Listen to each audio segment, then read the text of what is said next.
우리가 세상의 생명력에 반응하기 시작하고 그리고 그 안에서 풍요로움을 느끼기 시작하면 우리는 우리 내면에 있는 풍요로움을 인정하게 됩니다. 무언가를 소유하기 위해서가 아니라 단지 그것을 인식하고 반응함으로써 풍요로움을 느끼는 것이죠. 이렇게 되면 내면의 풍요로움에 대한 인식이 자연스럽게 흘러나오며 삶은 우리의 내면적인 풍요로움을 확인해 주는 것들을 우리에게 가져다 줍니다. 안녕하세요. 성공을 듣다입니다. 여러분은 풍요로움 하면 무엇이 떠오르시나요? 대부분 돈이나 고급 차, 그리고 좋은 집과 같은 물질적인 것들이 떠오르셨을 겁니다. 하지만 이런 것들이 정말 우리의 마음을 채워줄 수 있을까요? 이에 대해서 현대의 영성 지도자라고 불리는 에크하르트 톨레는 진정한 풍요로움이란 바로 우리 내면의 깊은 곳, 우주와 연결된 우리 존재에서 비롯된다고 말합니다. 우리가 우주의 일부라는 것을 깨닫고 내면의 생명력을 통해 풍요를 느낀다면 외적인 풍요로움도 따라온다고 하는데요. 이번 영상에서는 영성의 지도자 에크하르트 톨레의 강연을 바탕으로 우리가 어떻게 진정한 풍요로움을 경험할 수 있는지 탐구해 보겠습니다. 그럼 바로 시작하겠습니다. 우주는 의식을 깨우고 자신을 경험하기를 원합니다. 이는 신성한 목적 중 하나로 우주는 창조를 즐기고 새로운 형태를 만드는 것을 즐깁니다. 이것을 어떻게 알 수 있냐고요? 지구를 보세요. 바다, 육지, 공중에는 수백만 가지 생명체가 있습니다. 우주는 이 다양한 형태들을 통해 자신을 경험하며 우리는 이 모든 생명체들을 통해 우리 자신을 경험합니다. 때로는 우리는 에고 때문에 여기는 나고 저기는 나머지 라고 생각할 수 있지만 실제로는 우리 모두가 우주의 일부입니다. 우리는 우주 속에 있는 것이 아니라 우주 그 자체입니다. 우리는 다양한 생명체를 통해 하나의 생명이며 이 생명체들은 점점 더 복잡해지고 있습니다. 우주는 이 복잡한 경험을 즐기며 자신을 형태로 경험하고 그 형태를 통해 더욱 복잡해지길 원합니다. 현재의 인간은 과거보다 훨씬 복잡한 삶을 살고 있습니다. 우주는 이런 창조와 복잡성을 통해 자신을 의식하고 깊이 알고 싶어 합니다. 우주는 창조로 나아가는 것뿐만 아니라 근원으로 되돌아오는 것, 즉 근원의 깨달음을 원합니다. 따라서 우리 각자가 겪는 모든 경험, 우리가 만들어내는 모든 창조물은 우주가 자신을 경험하는 또 다른 방식입니다. 이것이 바로 우주가 우리를 통해 자신을 의식하고 자신의 근원을 깊이 알아가고자 하는 이유입니다. 우리의 삶과 우리가 하는 모든 일은 우주가 스스로 알아가는 여정의 일부이며 이 여정은 끝이 없습니다. 우리가 삶을 살아가면서 겪는 모든 다양성과 복잡성은 우주가 자신의 무한한 가능성을 탐구하는 것입니다. 우리의 개별적인 삶은 우주의 광대한 삶의 표현이며 우리 각자는 그 삶의 독특한 측면을 나타냅니다. 따라서 우리가 삶에서 만나는 모든 사람, 겪는 모든 경험은 우주가 자신의 다양한 측면을 탐구하는 데 있어 중요한 부분입니다. 이러한 이해를 바탕으로 우리는 삶을 보다 깊이 있고 의미 있는 방식으로 살아갈 수 있습니다. 우리의 모든 행동, 모든 창조적 노력은 우주가 자신을 알아가는 과정에 기여하는 것입니다. 이것은 우리 각자가 우주와 깊은 연결을 가지고 있으며 우리의 존재와 행동이 우주의 깊은 목적과 일치한다는 것을 의미합니다. 우리는 우주의 의식을 깨우는 데 중요한 역할을 하며 우리의 삶은 그 자체로 신성한 목적을 가지고 있습니다. 따라서 삶의 진정한 비밀은 우리 내면의 생명력과의 깊은 접촉에 있습니다. 이런 접촉을 통해 우리는 우주와의 연결, 존재와의 일체감을 느낄 수 있습니다. 주변을 둘러보세요. 시골이든 자연 속이든 어디에 있든지 간에 우리 주변에는 끝없이 다양하고 풍부한 생명이 펼쳐져 있습니다. 이 모든 생명체들이 바로 삶의 다양한 모습입니다. 우리는 자연과 도시를 구분할 필요 없이 나무부터 도시의 매장, 디스플레이에 이르기까지 모든 것에서 생명의 아름다움을 발견할 수 있습니다. 이런 상태에서는 이미 삶 자체를 즐기고 있기 때문에 무언가를 추가로 소유할 필요가 없습니다. 이것이 바로 진정한 풍요로움을 느끼는 것입니다. 그러나 이 모든 것을 진정으로 경험하기 위해서는 내면과 외부 세계 사이의 연결성, 즉 우리가 삶과 어떻게 연결되어 있는지를 이해하는 배경이 필요합니다. 이 연결성을 통해 우리는 삶의 모든 형태와 깊이 연결되어 있음을 깨닫고 삶의 모든 순간에서 풍요로움을 발견할 수 있습니다. 사물의 세계를 존중하는 것은 우리 삶의 일부입니다. 풍요로움이란 일반적인 용어로 무엇을 의미할까요? 풍요로움을 생각할 때 우리는 많은 것을 떠올립니다. 하지만 풍요를 경험하기 위해 많은 것이 필요하지 않습니다. 우리는 내면의 존재와 깊이 연결될 때 진정한 풍요로움을 경험합니다. 내 안에서 느껴지는 생명의 충만함, 즉 내면의 평화와 기쁨, 삶에 대한 감사와 사랑이 바로 풍요로움의 근원입니다. 이 내면의 충만함은 외부의 물질적인 조건이나 상황과 무관하게 우리에게 풍부한 경험과 만족감을 줍니다. 따라서 당신은 진정으로 풍요로움을 추구하기 위해 노력할 필요가 없습니다. 오히려 풍요로움이 있는 곳, 즉 풍요로움의 근원으로 가야 합니다. 그곳에서부터 여러분의 삶에 다양한 수준의 풍요로움이 나타나기 시작합니다. 많은 사람들이 삶이 무언가를 빼앗아 간다고 느끼거나 생각합니다. 많은 사람들이 자신이 인정받지 못하고 아무도 신경 쓰지 않는다고 느끼거나 부를 잃었다고 생각하거나 부족하다고 느끼거나 세상이 자신에게 풍요를 주지 않는다고 여깁니다. 이런 생각을 가진 사람들은 내게는 아무것도 없기 때문에 삶이 나에게서 풍요를 뺏어가 또는 삶이 나에게서 사랑을 뺏어가 라고 말하면서 외부 현실에서 그 확인을 찾게 됩니다. 아무도 나를 찾지 않아, 아무도 나를 사랑하지 않아, 또는 아무도 나를 인정해주지 않아 등의 생각을 하는 사람들이 많습니다. 우주가 당신에게 숨기고 있다고 느끼는 것, 사실은 그것을 이미 당신은 가지고 있고 단지 드러내기만 하면 됩니다. 우주가 당신에게 무언가를 빼앗았다고 느낀다면 그건 역시 이미 당신이 가지고 있으며 그저 보여주기만 하면 된다는 겁니다. 즉, 사람들이 세상으로부터 무언가를 얻지 못한다고 느끼는 것은 종종 우리 자신의 내부적인 장벽 때문일 수 있습니다.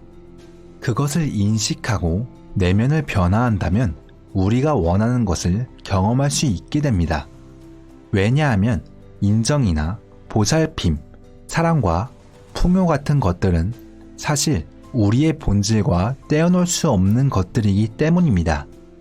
이 모든 것은 우리 내부에서 시작됩니다. 행복은 이미 우리 안에 있으며 우리는 그것을 발견해야 합니다. 세상이 우리에게 주지 않는다고 생각하는 것들도 사실 이미 우리 안에 있습니다. 하지만 중요한 것은 사랑과 풍요 같은 것들이 우리로부터 나와 세상으로 흘러가게 해야 합니다. 그러면 그런 것들이 우리에게 돌아오게 되는 거죠. 우리가 주변 사람이나 낯선 사람에게 준 것은 우리가 다시 받게 됩니다. 삶은 그렇게 우리에게 다시 돌려줍니다. 풍요로움도 마찬가지입니다. 풍요로움은 우리 존재와 깊이 연결되어 있으며 그것은 살아있는 모든 생명에서 비롯됩니다. 생명의 충만함에서 풍요로움이 생겨나는 거죠. 그렇기 때문에 모든 생명의 풍요로움을 느낀다면 다시 그 풍요로움은 우리에게 돌아오는 것이죠. 그렇다면 우리는 매 순간 생명의 충만함과 풍요로움을 어떻게 느낄 수 있을까요? 풍요로움은 자연에서도 찾을 수 있습니다. 예를 들어 꽃집을 지나가며 꽃의 아름다움을 보거나 마트에서 채소와 과일을 보며 또는 태양이 지구에 끊임없이 에너지를 주는 모습을 봄으로써 풍요로움을 느낄 수 있습니다. 야채를 먹을 때 우리는 식물이 태양으로부터 얻은 에너지를 섭취하며 우리 몸에서 느껴지는 따뜻함도 태양 에너지에서 온 것입니다. 따라서 우리는 여기서 태양의 풍요로움을 느낄 수 있습니다. 하늘에서 내리는 비를 보며 물의 풍요로움에 감사할 수도 있습니다. 우리는 모든 생명체의 존재와 풍요로움에 감사하며 이 감사함이 사랑으로 이어집니다. 당신은 매일 모든 것을 있는 그대로의 모습으로 사랑할 수 있나요? 하늘을 바라보며 볼 수 있는 아름다움에 그리고 주변의 모든 것에 감사할 수 있나요? 우리가 평소 당연하다고 여기는 작은 것들에 대해서도 감사할 수 있나요? 거리를 둘러보면 인간과 동물을 포함해 수십억의 다양한 생명체가 살아가는 모습을 볼 수 있습니다. 숲이나 자연 어디에 가도 그곳의 놀라운 풍요로움을 경험할 수 있죠. 풍요로움이라고 할 때 많은 사람들은 외부 세계의 다양한 것들, 예를 들어 돈이나 금 같은 것들을 떠올립니다. 하지만 진정한 풍요로움의 본질은 그 형태에 있지 않습니다. 형태는 풍요로움이 어떻게 표현되는지를 보여주고 있는 것일 뿐인 거죠. 우리가 외부의 진정한 풍요로움에 감사할 때 우리는 삶의 근원에 다가가게 됩니다. 요즘 많은 사람들이 감사에 대해 이야기하는 것을 들어보셨을 겁니다. 우리는 감사할수록 더 깊이 그 풍요로움을 체험할 수 있습니다. 감사는 단순히 누군가나 무언가에 대한 고마움을 표현하는 것을 넘어서 우리 주변의 모든 것, 예를 들어 꽃 한 송이에 대해서도 진심으로 감사할 수 있는 마음가짐을 말합니다. 이를 위해서는 무언가를 바라볼 때 마음에서 정한 꼬리표를 붙이지 않고 순수하게 현재 순간의 주의를 기울여야 합니다. 이렇게 되면 우리는 단순히 아름답다 라는 생각을 넘어서 꽃의 아름다움 그 자체에 감사할 수 있게 됩니다. 즉, 감사는 주변의 모든 것에 대해 주의 깊게 관찰하고 현재의 그 순간을 존중하는 태도에서 비롯됩니다.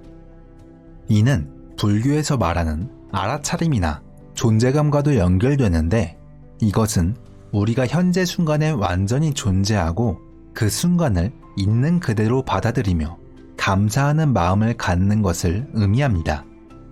우리가 어떤 것을 깊이 생각하다 보면 그 생각은 점차 사라지고 우리는 그 대상을 계속해서 인식하게 됩니다. 꽃을 바라보면서 그 꽃의 아름다움과 생명력에 감사하게 되는 것처럼요. 이런 감사는 꼭 말로 표현하지 않아도 되며 살아있지 않은 것으로 여겨지는 대상에 대해서도 느낄 수 있습니다.